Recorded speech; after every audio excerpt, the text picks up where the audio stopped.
Welcome. We've all had that feeling.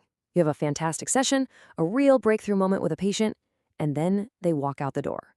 So today, we're going to tackle one of the most crucial parts of our work. How do we make therapy stick for the other 167 hours of the week? This is the central challenge, right? That session can feel like a huge win, but the real test, the real work, starts the moment the patient is alone, face to face with the very same thoughts we just worked on. So how do we actually empower them to become their own therapist? Well, to answer that, we're going to use a clear 5-part roadmap. We'll start by really defining the challenge. Then we'll get into making insights stick. We'll talk about tackling new thoughts, adapting our tools, and then we'll wrap up with some core principles you can put into practice right away.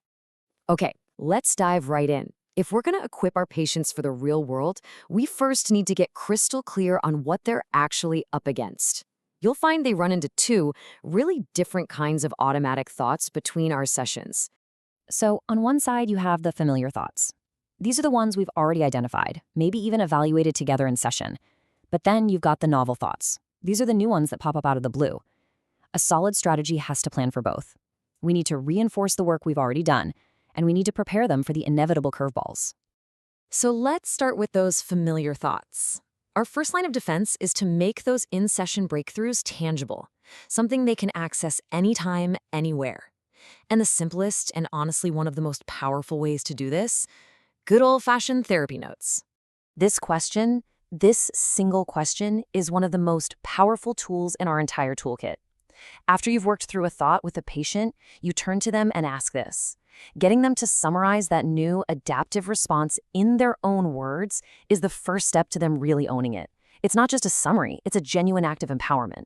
Let's make this really concrete. Say you're working with a patient, let's call her Sally. She's overwhelmed by her chemistry homework, and that automatic thought kicks in, I can't do it.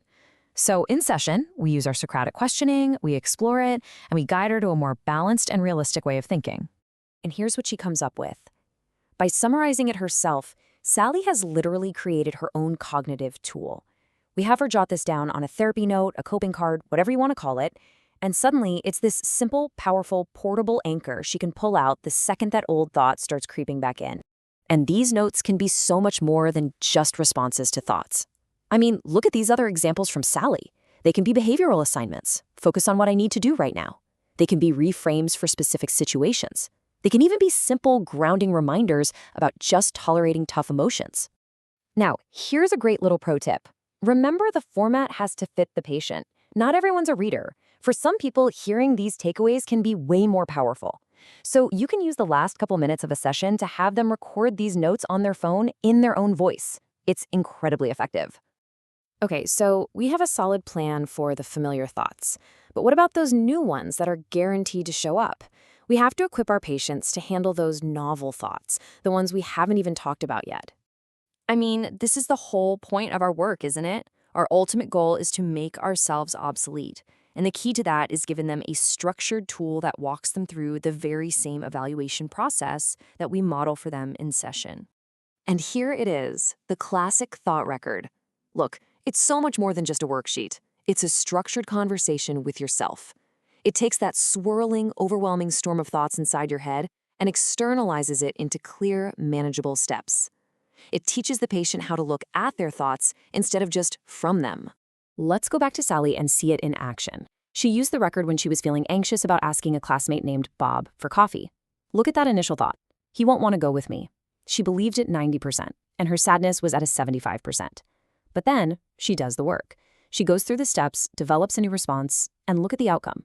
Belief in that original thought plummets to 50%, and her sadness drops right along with it. That right there is cognitive change happening in real time.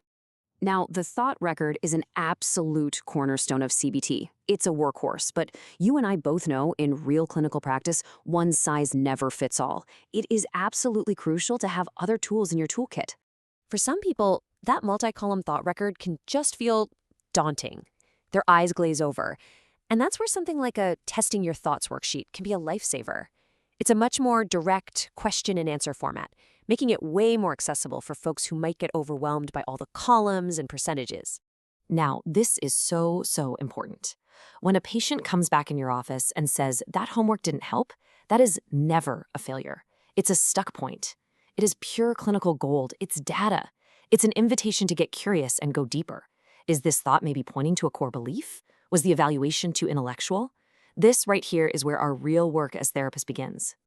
And let's be real. What about those moments of really high anxiety? When a patient is flooded and their rational brain is just offline, a worksheet is the last thing they need. For those moments, a technique like AWARE can be incredibly grounding. It shifts the entire focus from analyzing the thought to just managing the emotion itself. Accept it, watch it, act with it, repeat. It's about riding the wave, not dissecting it. Okay, let's zoom out for a second and bring this all together. What are the core take-home principles we can pull from all of this to use in our very next session? So here are the essentials. First, make those insights portable, whether it's written or audio. Second, teach structured self-evaluation with tools that actually fit the person in front of you. Third, always be ready to adapt. Have simplified versions and alternative techniques in your back pocket. And maybe most importantly, frame those stuck points as opportunities. And never, ever lose sight of the ultimate goal, to empower the patient to be their own therapist. So as we wrap up, I want to leave you with a question to carry into your work. Based on what we've talked about, what's one small change you can make in how you assign or review homework that will better empower your next patient and help you bridge that crucial gap between your session and their life?